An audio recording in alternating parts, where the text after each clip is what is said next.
chapitre 17, nous lisons du premier verset jusqu'au 15e verset au nom de Jésus-Christ.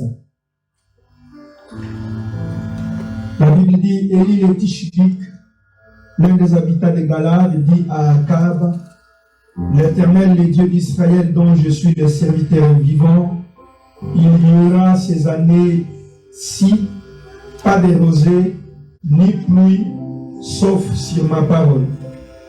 Puis la parole de l'Éternel fut adressée à Élie, pars d'ici, en direction de l'Est, cache-toi près du torrent de Kérit, qui se trouve en face du Jourdain.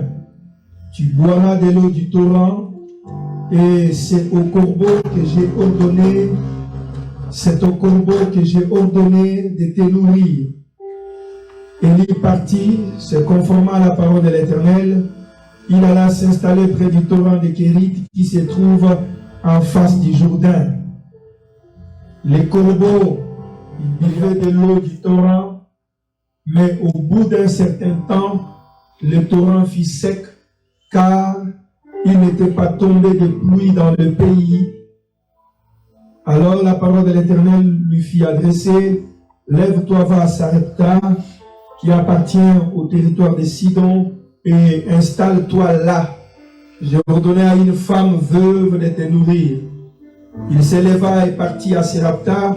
En arrivant à l'entrée de la ville, il vit une femme veuve en train de ramasser du bois.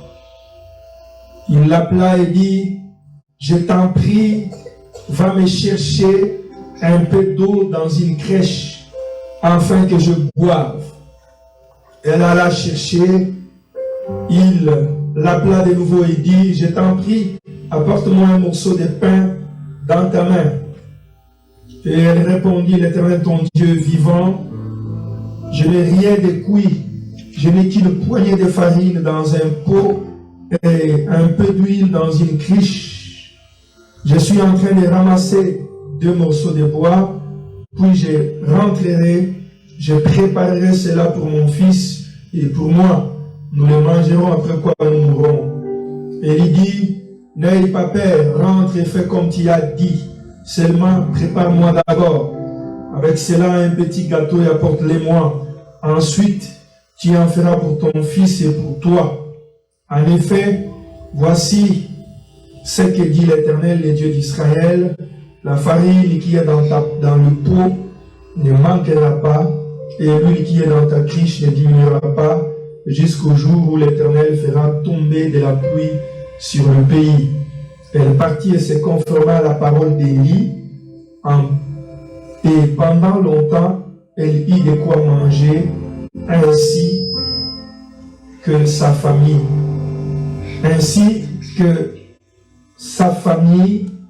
Et Élie. Amen. Acclamons le Seigneur, prenons nos places. Gloire à Jésus. Amen.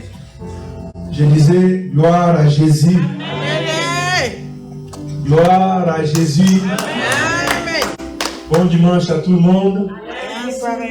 Amen. Je suis heureux de vous rencontrer encore ce dimanche. Je sais qu'après un long moment de prière, tel que nous l'avions eu durant ces 14 derniers jours, il est parfois des coutumes dans la vie de beaucoup de chrétiens de relâcher pendant ces temps-là. Amen. Mais que Dieu te bénisse, toi qui es là ce matin. Que Dieu te fasse du bien ce matin. Amen. Un chrétien ne se repose pas en ce qui concerne la prière. Amen. Un chrétien, un véritable chrétien, celui qui a grandi, qui a la maturité spirituelle, il ne prend pas du repos lorsqu'il s'agit de la prière. Parce que la prière, c'est la respiration du chrétien. C'est notre façon de vivre. Et nous ne pouvons pas nous séparer de la prière ou mettre la prière un peu de côté. Même lorsqu'on a beaucoup prié, parce que la Bible dit, priez sans cesse. Est-ce qu'on est là ce matin? Amen. Amen. Alors, par la grâce de Dieu, j'aimerais poursuivre un certain nombre de vérités que je partagerai avec vous ce matin avec beaucoup de simplicité. Et je prie que le Seigneur nous donne la compréhension. Je prie que le Seigneur nous fasse comprendre ces choses. Parce que ces choses sont d'une importance capitale. Lorsque je parle de la poursuite, c'est-à-dire, je vais continuer sur ce que nous avions amorcé, si je peux me permettre l'expression, dimanche passé. Nous parlions sur la bénédiction. Amen. Amen. Alléluia. Amen. Et ces derniers temps, je suis en train de prier Dieu de tout mon cœur pour qu'il te bénisse. Est-ce que quelqu'un est là? Je vous dis la vérité, le ciel me voit. Je prie Dieu de tout mon cœur pour qu'il te bénisse. Et s'il y a quelqu'un qui croit que Dieu va le bénir, et s'il y a quelqu'un qui croit que Dieu va le bénir, moi je crois que Dieu va te bénir. C'est pourquoi je te parle de ces choses.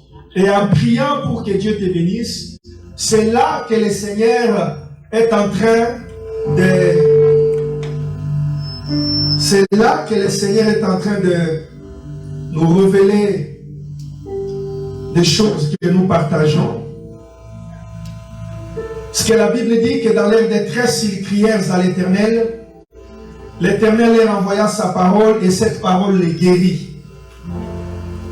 C'est-à-dire lorsque nous prions, après avoir prié comme nous avions eu 14 jours, nous avons cherché la face de Dieu, les paroles qui viennent après cette période sont généralement des paroles prophétiques, sont généralement des paroles profondes, des paroles qui nécessitent notre attention particulière parce qu'elles sont les réponses de Dieu par rapport à ce que nous lui avons adressé comme requête.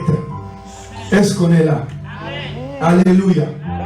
Bien-aimés frères et sœurs dans le Seigneur, les choses de Dieu sont parfois complexes pour les comprendre. Ce que la Bible dit, autant le ciel est éloigné de la terre, autant les pensées des fils de l'homme sont éloignées de celles de Dieu. Parfois, la logique des hommes, la rationalité des hommes ne concorde pas avec ce que Dieu demande et ce que Dieu veut par rapport à un secteur précis, un secteur donné. Nous aimons bien prier, nous aimons bien chercher Dieu, nous aimons bien gêner. Mais j'aimerais dire à quelqu'un que la parole de Dieu doit être prêchée dans son intégrité si nous voulons réellement vivre la main de Dieu.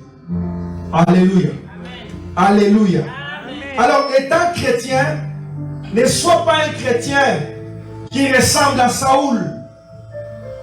Vous connaissez Saoul?